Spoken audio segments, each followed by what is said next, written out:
ये कहानी एक पिज्ज़ा डिलीवरी बॉय आर्यन की है, जो कॉलेज की पढ़ाई के दौरान एक छोटी पिज्ज़ा शॉप में पार्ट टाइम काम करता था। ये घटना तब हुई जब वो अपनी शिफ्ट खत्म करके घर जाने वाला था। रात के करीब 1 बजे पिज्ज़ा शॉप का फ़ोन बजता है। आर्यन फ़ोन उठाता है और एक आदमी बहुत धीमी कमज़ोर आवाज़ में ऑर्डर देता है। आर्यन को पहले तो मना करने का मन होता है क्योंकि शॉप का क्लोजिंग टाइम बीत चुका था, लेकिन आदमी 4 लार्ज पिज्ज़ा मंगवाता है। आर्यन सोचता है कि इतना बड़ा ऑर्डर है, शायद अच्छी टिप मिल जाएगी और उसे पैसों की भी ज़रूरत थी, इसलिए वो जल्दी से पिज्ज़ा बनवाता है और डिलीवरी के लिए निकल पड़ता है। एड्रेस शॉप से काफ़ी दूर था। रात बहुत गहरी हो चुकी थी, सड़क सुनसान थी, दोनों तरफ घने जंगली पेड़ पौधे थे, कोई स्ट्रीट लाइट नहीं, चारों तरफ अंधेरा। काफ़ी देर बाइक चलाने के बाद आर्यन उस एड्रेस पर पहुंचता है। एक बहुत पुराना खंडहर जैसा घर जंगल के बीच में। घर में कोई लाइट नहीं जल रही थी, जैसे सालों से कोई वहां नहीं रहता। घर को देखकर आर्यन के रोंगटे खड़े हो जाते हैं, लेकिन सैलरी कटने के डर से वो अंदर जाने का फैसला करता है। तभी अचानक घर के अंदर एक कमरे की लाइट जलती है। आर्यन थोड़ा हिम्मत करके डोरबेल बजाता है और चिल्लाता है, पिज्ज़ा डिलीवरी। कोई जवाब नहीं। वो फिर बेल बजाता है। इस बार अंदर से कदमों की आवाज़ आती है, लेकिन दरवाज़ा नहीं खुलता। आर्यन वापस जाने ही वाला होता है कि अचानक दरवाज़ा अपने आप धीरे धीरे खुल जाता है। उसका दिल तेज़ धड़कने लगता है। वो डरते डरते अंदर जाता है। हॉल में बस एक हल्की पीली रोशनी जल रही थी, लेकिन वहाँ कोई नहीं था। हेलो, कोई है? अपना पिज्ज़ा ले लीजिए। तभी अचानक फर्नीचर के नीचे से एक बिल्ली निकलती है और एक कमरे की तरफ भागती है। जैसे ही बिल्ली उस कमरे में घुसती है, वहाँ की लाइट और टीवी अपने आप चालू हो जाते हैं और अंदर से छोटे बच्चों की हंसी की आवाज़ें आने लगती हैं। आर्यन को गुस्सा आता है। उसे लगता है कोई उसका मजाक उड़ा रहा है। वो तेज़ी से उस कमरे में जाता है और अंदर जो देखता है, उसके पैरों तले ज़मीन खिसक जाती है। वहाँ 2 छोटी लड़कियाँ फर्श पर बैठी थीं और उसे घूर रही थी। आर्यन गुस्से में कहता है, मैं पिज्ज़ा देने आया हूँ, दरवाज़ा क्यों नहीं खोल रहे थे? पेमेंट कौन करेगा?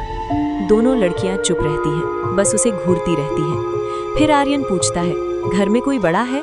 अचानक दोनों लड़कियों की आंखें पूरी सफ़ेद हो जाती हैं और वे एक साथ खौफनाक हंसी हंसने लगती हैं। धीरे धीरे वे अपना हाथ उठाती हैं और पीछे के दरवाजे की तरफ इशारा करती हैं। आर्यन कांपते हुए पीछे देखता है और जो देखता है, उसके हाथ से सारे पिज्ज़ा बॉक्स नीचे गिर जाते हैं। दरवाजे पर एक औरत खड़ी थी, पीली त्वचा, गहरी काली आंखें और चेहरे पर डरावनी मुस्कान। आर्यन जोर से चीखता है और बिना पीछे देखे भागता है। वो अपनी बाइक स्टार्ट करता है और तेज़ी से वहाँ से निकल जाता है। थोड़ी दूर जाकर वो हिम्मत करके पीछे मुड़कर देखता है। घर के दरवाजे पर वही औरत और दोनों लड़कियाँ खड़ी थी और उसे जाते हुए देख रही थी। अचानक उसकी बाइक बंद हो जाती है। आर्यन नीचे उतरकर चेक करता है, टायर पंक्चर था। अब उसका डर और बढ़ जाता है। वो तुरंत पुलिस को फ़ोन करता है। तभी उसकी नज़र बाइक के रियर व्यू मिरर पर पड़ती है और उसका खून जम जाता है। वही औरत और दोनों लड़कियां उसके ठीक पीछे खड़ी थी, धीरे धीरे उसकी तरफ बढ़ रही थी। आर्यन बाइक छोड़कर जंगल की तरफ भागता है। काफ़ी दूर जाकर वो एक पेड़ के पीछे छिप जाता है और डर के मारे प्रार्थना करने लगता है। तभी दूर से पुलिस सायरन की आवाज़ आती है। आर्यन हिम्मत करता है और वापस अपनी बाइक की तरफ भागता है। पुलिस वहां पहुंच चुकी होती है।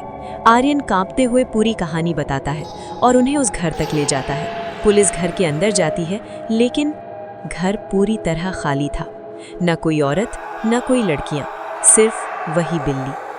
अगली सुबह पुलिस और लोकल लोगों से आर्यन को पता चलता है कि वो घर पिछले 2-3 साल से खाली पड़ा है। 3 साल पहले वहाँ एक औरत और उसकी 2 छोटी बेटियां रहती थीं। एक रात किसी ने उनकी बेरहमी से हत्या कर दी थी और उनका हत्यारा आज तक नहीं पकड़ा गया। आर्यन समझ जाता है कि उस रात उसने जिनको देखा वो इंसान नहीं थे, वो तीनों भूत थे। शायद आज भी उस घर में भटक रहे हैं। इस घटना के बाद आर्यन ने पिज्ज़ा डिलीवरी का काम हमेशा के लिए छोड़ दिया, लेकिन आज भी जब वो रात में अकेला होता है, उसे वो रात याद आती है और वो डर से कांप उठता है।